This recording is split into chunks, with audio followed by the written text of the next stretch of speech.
The Toronto Raptors taking on the Boston Celtics tonight here at the Scotiabank Arena, which has obviously been transformed into a basketball arena, but at times it holds some of the best concerts, including City in Color. Of course, Dallas Green, anybody that follows him knows he's a huge Raptors fan and has some pretty impressive skills of his own.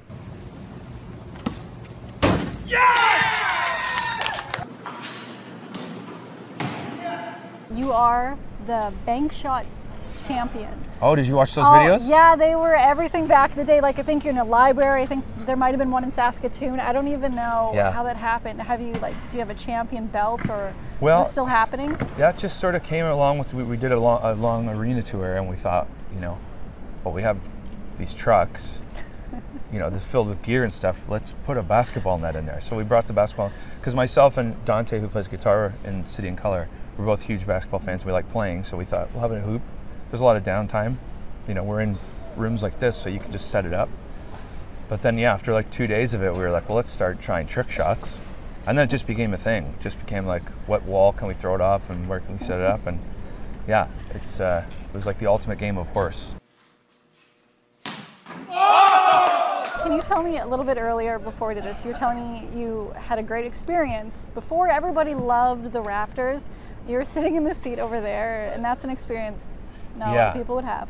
Well, yeah, I was saying that I used to get, like, occasionally get courtside tickets, and I was sitting over there underneath the basket, and they were playing the Pistons, and it's when Tayshaun Prince was still a Piston, and he was running for a loose ball, and the ball went over my head into the second row, and he jumped, because he was running at full steam, as you sometimes see them, and he jumped clear over my entire body into the second row, and it was like, my wife cowered, and I just kind of like watched it happen in slow motion, and it was just one of those cool moments of, like, you grow up as a kid watching basketball and watching the NBA, and then you kind of find yourself right there. And that's the thing that I love about basketball so much, is that if you get a chance to sit this close, you're literally in the game.